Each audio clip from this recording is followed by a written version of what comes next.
Hello everyone, welcome back to Ocean of Knowledge Education Academy. Today I'll learn Day 2 Basic English Grammar. ಇವತ್ತಿನ ಕ್ಲಾಸಿನಲ್ಲಿ ನಾವು day 4 ನಲ್ಲಿ ಏನ್ ಕರಿತೇವೆ ಅಂದ್ರೆ ನಾವು ನೌನ್ಸ್ ಎಂದರೆ ಏನು ಎನ್ನುವುದನ್ನು ಈ ಕ್ಲಾಸಿನಲ್ಲಿ ನಾವು ತಿಳಿದುಕೊಳ್ಳೋಣ. ಈ ಇಂಗ್ಲಿಷಿನಲ್ಲಿ ಬಹಳ ಇಂಪಾರ್ಟೆಂಟ್ ಇರುವ ಪಾರ್ಟ್ಸ್ ಆಫ್ ಸ್ಪೀಚಸ್ ಗಳಿವೆ. ಆ ಪಾರ್ಟ್ಸ್ ಆಫ್ ಸ್ಪೀಚಸ್ ಗಳಲ್ಲಿ ಎಲ್ಲ ವರ್ಡ್ಸ್ ಗಳು ನಾವು ಇಂಗ್ಲಿಷ್ ನಲ್ಲಿ ಏನ್ ಮಾತಾಡ್ತೀವಿ ನಾವು ಬರಿತೀವಿ ಆಲ್ ವರ್ಡ್ಸ್ ಗಳು ಅವು 8 ಪಾರ್ಟ್ಸ್ ಆಫ್ ಸ್ಪೀಚಿನಲ್ಲಿ ಇವೆ. ನಾವು ಒಂದೊಂದು ಪಾರ್ಟ್ಸ್ ಆಫ್ ಸ್ಪೀಚ್ ಕಲಿತಾ ಹೋದರೆ ನಮ್ಗೆ ಇಂಗ್ಲಿಷ್ ಗ್ರಾಮರ್ ಈಸಿಯಾಗಿ ಅರ್ಥ ಆಗುತ್ತೆ. ಈ ಆಲ್ ವರ್ಡ್ಸ್ ಗಳು ಏನಿವೆ 8 ಪಾರ್ಟ್ಸ್ ಆಫ್ ಸ್ಪೀಚಿನಲ್ಲಿ ಇವೆ. ಫಸ್ಟ್ ಪಾರ್ಟ್ಸ್ ಆಫ್ ಸ್ಪೀಚ್ ನಲ್ಲಿ ಏನಿದೆ ನೌನ್ ಅಂದ್ರೆ ನಾಮಪದ. ನಾಮಪದ ಎಂದರೆ ನಾವು ಕಾಮನ್ ಆಗಿ ಕರೆಯುವ ಹೆಸರುಗಳನ್ನು ನೌನ್ ಎಂದು ನಾವು ಕರೆಯುತ್ತೇವೆ. ಓಕೆ, ಡೇ 4 ನೌನ್ಸ್ ಅಂದರೆ ಪದಗಳು. ಪದಗಳು ಯಾವೇ ಇರಲಿ ನಾಮಪದಗಳಿಗೆ ನೌನ್ಸ್ ಎನ್ನುತ್ತಾರೆ. ಡೆಫಿನೇಷನ್ ಅಂದ್ರೆ ಪರಿಭಾಷೆ ಏನಂದ್ರೆ noun is a words use to name a person, place, things are ideas. ಈ ನೌನ್ ಎಲ್ಲಿ ನಾವು ಬಳಕೆ ಮಾಡ್ತೇವೆ ಅಂದ್ರೆ ಪರ್ಸನ್ ಹೆಸರು ಹೇಳುವಾಗ, ಪ್ಲೇಸಿನ ಹೆಸರು ಹೇಳುವಾಗ ಮತ್ತು ಥಿಂಗ್ಸ್ ಗಳ ಹೆಸರು ಹೇಳುವಾಗ, ಯಾವುದೇ ಒಂದು ಐಡಿಯಾ ಬರ್ತದಲ್ಲ ಅದು ಹೇಳುವಾಗ ನಾವು ಈ ನೌನ್ ಎಂಬ ನಾಮಪದಗಳು ನಾವು ಬಳಕೆ ಮಾಡುತ್ತೇವೆ. ಫಾರ್ ಎಕ್ಸಾಂಪಲ್, ಯಾರ್ಯಾರಂದ್ರೆ ವ್ಯಕ್ತಿಗಳ ಹೆಸರು, ಸ್ಥಳದ ಹೆಸರು, ವಸ್ತು ಮತ್ತು ಕಲ್ಪನೆಯನ್ನು ಸೂಚಿಸುವ ಪದಗಳಿಗೆ ನಾವು ಏನಂತೇವೆ ನಾಮಪದ ಅಥವಾ ಇಂಗ್ಲಿಷಿನಲ್ಲಿ ನೌನ್ ಎಂದು ನಾವು ಕರೆಯುತ್ತೇವೆ. ಈ ನೌನಿನಲ್ಲಿ ಟೈಪ್ಸ್ ಗಳಿವೆ. ಈಗ ಹೆಸರು ಕರಿತೀವಿ. ಕಾಮನ್ ಆಗಿ ಬಾಯ್ ಅಂದ್ರೆ ಹುಡುಗ. ಈಗ ಒಂದು ಹೆಸರು ಬೇರೆ ಇದೆ, ನಾವು ಜನರಲ್ ಆಗಿ ಅವನಿಗೆ ಏನ್ ಮಾಡ್ತೀವಿ ಕರಿತೇವೆ ಹುಡುಗ. ಯಾವ ಹುಡುಗ ಎಂಬ ಕ್ವಶನ್ ಬಂತಂದ್ರೆ ಗಣೇಶ, ರವಿ ಮತ್ತೆ ಕೃಷ್ಣ ಎಂಬ ಹೆಸರು ಬರುತ್ತೆ. ಈ ಕಾಮನ್ ಜನರಲ್ ಆಗಿ ಒಳ್ಳುವ ಪದಗಳಿಗೆ ನಾವು ಏನನ್ನುತ್ತೇವೆ ಟೈಪ್ಸ್ ಆಫ್ ನೌನ್. ಪದಗಳ ಪ್ರಕಾರಗಳು ಕಾಮನ್ ನೌನ್ ಎಂದು ಕರಿತೇವೆ. ಸಾಮಾನ್ಯ ನಾಮಪದಗಳಿಗೆ ನೇಮ್ಸ್ ಜನರಲ್ ಥಿಂಗ್ಸ್. ಒಂದು ಗಿಡ ಇದೆ, ನಾವು ಟ್ರೀ ಅನ್ನತ್ತೇವೆ, ಅದು ಜನರಲ್ ಹೆಸರು. ಅದು ಯಾವ ಟ್ರೀ ಅಂದ್ರೆ ಅದು ಮಾವಿನ ಟ್ರೀ. ಅದಕ್ಕೆ ಪರ್ಟಿಕ್ಯುಲರ್ ಆಗಿ ಒಂದು ಹೆಸರು ಇರುತ್ತದಲ್ಲ ಅದು ಪ್ರಾಪರ್ ನೌನ್.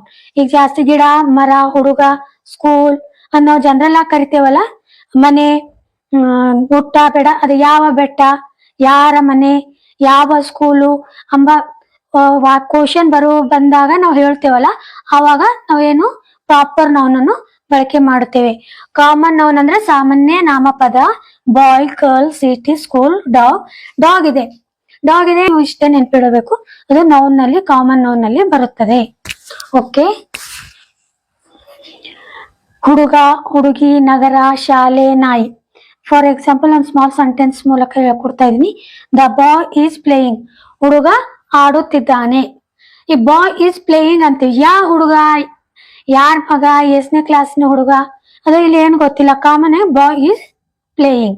ಯಾವ ಹುಡುಗನ ಹೆಸರು ತಗೊಂಡ ಕೃಷ್ಣ ಈಸ್ ಪ್ಲೇಯಿಂಗ್ ಅಂದ್ರೆ ಅದು ಪ್ರಾಪರ್ ನೌನ್ ಬಳಕೆ ಮಾಡಿದಾಗೆ ಇರ್ತದೆ. ಇಲ್ಲಿ ಕಾಮನ್ ಆಗಿ ಹುಡುಗ ಆಡ್ತಾ ಇದ್ದಾನೆ ಅಂತ ಈ ಸೆಂಟೆನ್ಸಿನಲ್ಲಿ ನಮಗೆ ಅರ್ಥ ಕೊಡುತ್ತದೆ. ಪ್ರಾಪರ್ ನೌನ್ ಸರಿಯಾದ ನಾಮಪದ. Names specific people, place or things. ಅದು ಯಾವ್ದು ಸ್ಪೆಸಿಫಿಕ್ ಆಗಿ ಒಂದು ಹೆಸರು ಇಟ್ಬಿಡ್ತಾರಲ್ಲ ಅವಾಗ ನಾವು ಅದಕ್ಕೆ ಏನ್ ಮಾಡ್ತೀವಿ ಪ್ರಾಪರ್ ನೌನ್ ಅನ್ನತೀವಿ. ಅದು ಆಲ್ವೇಸ್ ಯಾವಾಗ್ನು ಪ್ರಾಪರ್ ನೌನ್ ಕ್ಯಾಪಿಟಲ್ ಲೆಟರ್ ನಿಂದ ಸ್ಟಾರ್ಟ್ ಆಗುತ್ತೆ. ಯಾವುದು ಕ್ಯಾಪಿಟಲ್ ಲೆಟರ್ ನಿಂದ ಬರಬೇಕು. ಜನರ ಹೆಸರು ಬರೆಯುವಾಗ, ಯಾವುದೇ ಪರ್ಸನ್, ಪ್ಲೇಸ್, ಅನಿಮಲ್, ಯಾವುದೇ ಥಿಂಗ್ಸ್ ಹೆಸರು ಬರೆಯುವಾಗ ಫಸ್ಟ್ ನಾವ್ ಏನ್ ಮಾಡ್ಬೇಕು ಪ್ರಾಪರ್ ನೌನ್ ಬರೆಯುವಾಗ ಕ್ಯಾಪಿಟಲ್ ಅನ್ನೇ ಬಳಕೆ ಮಾಡಬೇಕು. Okay, Radha, India, Paris, Taj Mahal. Radha, Bharat, Paris, Taj Mahal ಇವೇನಿವೆ ಪ್ರಾಪರ್ ನೌನ್ ಇವೆ. ಈ ಪ್ರಾಪರ್ ನೌನ್ ಬರೆಯುವಾಗ ನಾವು ಫಸ್ಟ್ ಏನ್ ಯೂಸ್ ಮಾಡ್ತಾ ಇದೀವಿ ಕ್ಯಾಪಿಟಲ್ ಲೆಟರ್ ಅನ್ನು ಯೂಸ್ ಮಾಡ್ತಾ ಇದೀವಿ. ಓಕೆ, ಅಬ್ಸ್ಟ್ರಾಕ್ಟ್ ನೌನ್ ಅನಿಸಿಕೆ ನಾಮಪದ. ಈ ಅಬ್ಸ್ಟ್ರಾಕ್ಟ್ ನೌನ್ ಅಂದ್ರೆ ನಾವು ಏನ್ ಮಾಡ್ತೇವೆ ಅದು ನಮ್ಮ ಕಣ್ಣಿಗೆ ಕಾಣೋದಿಲ್ಲ, ಅದನ್ನು ಫೀಲ್ ಮಾಡ್ಕೋತೇವೆ. ಹ್ಯಾಪಿನೆಸ್, ಸ್ಯಾಡ್ನೆಸ್, ಎಂಜಾಯ್ಮೆಂಟ್ ಅವು ಏನ್ ಮಾಡ್ತೇವೆ ನಾವು ಅಬ್ಸ್ಟ್ರಾಕ್ಟ್ ನೌನ್ ಫೀಲ್ ಮಾಡ್ಕೋತೇವೆ.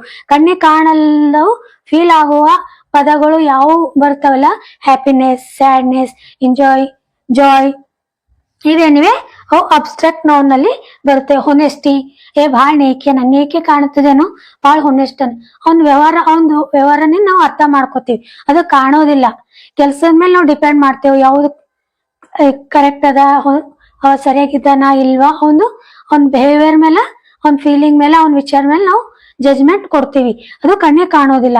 ನಾವೇ ಇದು ಮಾಡು ತಪ್ಪು ಕರೆಕ್ಟ್, ಇದು ಸರಿಯಾಗಿದೆ, ಇದು ತಪ್ಪಿದೆ ನಾವು ಫೀಲ್ ಮಾಡ್ಕೊಂಡು ನಾವು ಹೇಳ್ತೇವೆ. ಅದು ಅಬ್ಸ್ಟ್ರಾಕ್ಟ್ ನೌನ್ ನಲ್ಲಿ ಯಾವ ಯೂಸ್ ಮಾಡ್ತೇವಲ್ಲ ಪದಗಳು ಅಬ್ಸ್ಟ್ರಾಕ್ಟ್ ನೌನ್ ನಿಂದ ಬರುತ್ತವೆ. Okay, feelings, qualities, ideas can not touch physically, ಅದಕ್ಕೆ ನಾವು ಟಚ್ ಮಾಡ್ಲಕ್ ಆಗೋದಿಲ್ಲ, ಓನ್ಲಿ ಫೀಲ್ ಮಾಡ್ಕೋತೀವಿ. Okay, happiness, courage, love, honesty, ಸಂತೋಷ, ಧೈರ್ಯ, ಪ್ರೀತಿ, ನಿಷ್ಠೆ, ಇವು ಏನ್ ಬರ್ತವೆ ಅಬ್ಸ್ಟ್ರಾಕ್ಟ್ ನೌನ್ ನಲ್ಲಿ ಬರುತ್ತೆ. Next one collective noun. Collective noun ಅಂದ್ರೆ ಗುಂಪುಗಳು ಇರುವುದಕ್ಕೆ ನಾವು ಬರುವ ವರ್ಡ್ಸ್ ಗಳಿಗೆ ನಾವು ಕಲೆಕ್ಟಿವ್ ನೌನ್ ಎಂದು ಕರೆಯುತ್ತೇವೆ. ಅವು ಯಾವ್ಯಾವ ಅಂದ್ರೆ names group of people, animals are things. ಅವು ಒಂದ್ ಟೀಮ್ ಇದೆ, ಅದ್ರಲ್ಲಿ 10 ಜನ ಇರ್ತಾರೆ, ಅದು ಕಲೆಕ್ಟಿವ್ ನೌನ್ ಅಲ್ಲಿ ಬರ್ತದೆ. ಫ್ಯಾಮಿಲಿ ಅಂದ್ರೆ ಮಮ್ಮಿ ಪಪ್ಪ, ಅಜ್ಜ ಅಜ್ಜಿ, ಮಕ್ಕಳು ಮೊಮ್ಮಕ್ಕಳು ಎಲ್ಲರೂ ಇರ್ತಾರಲ್ಲ, ಅದೊಂದು ಗ್ರೂಪ್. ಅದು ಯಾವ್ದ್ರಲ್ಲಿ ಬರ್ತದೆ ಕಲೆಕ್ಟಿವ್ ನೌನ್ ನಲ್ಲಿ ಬರ್ತದೆ. ಕ್ರೌಡ್, ಜನ, ಗುಂಪುಗಳು ಇರೋದಕ್ಕೆ ಅದು ಕಲೆಕ್ಟಿವ್ ನೌನ್ ನಲ್ಲಿ ಬರುತ್ತದೆ. ಯಾವ್ದಂದ್ರೆ ಟೀಮ್, ಫ್ಯಾಮಿಲಿ, ಕ್ರೌಡ್, ಸಮಿತಿ, ಕುಟುಂಬ, ಗುಂಪು. ದ ಟೀಮ್ ಈಸ್ ಸ್ಟ್ರಾಂಗ್, ಆ ಸಮಿತಿ ತುಂಬಾ ಸ್ಟ್ರಾಂಗ್ ಇದೆ ಎನ್ನುವುದೇ ಸೆಂಟೆನ್ಸ್ ಮೂಲಕ ನಾವು ತಿಳಿದುಕೊಂಡಿದ್ದೇವೆ. ಈ ಕ್ಲಾಸ್ 4 ಡೇ ನಲ್ಲಿ ನಾವು ಏನ್ ತಿಳಿದುಕೊಂಡಿದ್ದೇವೆ ಅಂದ್ರೆ ನೌನ್ ಅಂದ್ರೆ ಒಂದು ಸರಳವಾಗಿ ನಾಮಪದ. ಅದು ಯಾವ್ದಂದ್ರೆ ಪರ್ಸನ್, ಪ್ಲೇಸ್, ಅನಿಮಲ್, ಥಿಂಗ್ಸ್, ಯಾರದೇ ಜನರಲ್ ಆಗಿ ಬರುವವು ನೌನ್ ನಲ್ಲಿ ಬರ್ತವೆ. ಅದ್ರಲ್ಲಿ proper noun, collective noun, abstractive noun ಮತ್ತೆ ಕಾಮನ್ ನೌನ್ ಇವು ಇರುತ್ತೆ. ಕಾಮನ್ ಅಂದ್ರೆ ಜನರಲ್ ಆಗಿ ನಾವು ಕರೆಯೋ ಹೆಸರುಗಳು, ಬಾಯ್, ಗರ್ಲ್, ಗಿಡ, ಮರ, ಸ್ಕೂಲ್, ಅವು ಕಾಮನ್ ನೌನ್ ಬರ್ತವೆ. ಕೃಷ್ಣ, ಮತ್ತೆ ಮಾವಿನ ಗಿಡ. ಮತ್ತು ಅಬ್ಸ್ಟ್ರಾಕ್ಟ್ ನೌನ್ ನಲ್ಲಿ ನಾವು ಫೀಲ್ ಮಾಡ್ಕೊಬೋದು, ಹ್ಯಾಪಿನೆಸ್, ಸ್ಯಾಡ್ನೆಸ್, ಹಾನೆಸ್ಟಿ, ಇವು ಅಬ್ಸ್ಟ್ರಾಕ್ಟ್ ನೌನ್ ಬಲ್ಲಿ ಬರ್ತವೆ. ಮತ್ತು ಕಲೆಕ್ಟಿವ್ ನೌನ್ ನಲ್ಲಿ ಗುಂಪುಗಳು ಇರುವ ಒಂದು ವರ್ಡ್ಸ್ ಈ ಅಬ್ಸ್ಟ್ರಾಕ್ಟ್ ಕಲೆಕ್ಟಿವ್ ನೌನ್ ನಲ್ಲಿ ಬರುತ್ತೆ. ಅವು ಯಾವಂದ್ರೆ ಫ್ಯಾಮಿಲಿ, ಟೀಮ್, ಕ್ರೌಡ್, ಯಾವುದು ಜಾಸ್ತಿ ಜನ ಗುಂಪು ಇರುತ್ತದಲ್ಲ ಅದು ಕಲೆಕ್ಟಿವ್ ನೌನ್ ನಲ್ಲಿ ಬರುತ್ತೆ. ನಿಮಗೆ ನನ್ನ ಕ್ಲಾಸ್ಗಳು ತುಂಬಾ ಈಸಿಯಾಗಿ ಅರ್ಥ ಆಗ್ತಾ ಇವೆ ಅನ್ಕೋತಾ ಇದ್ದೀನಿ.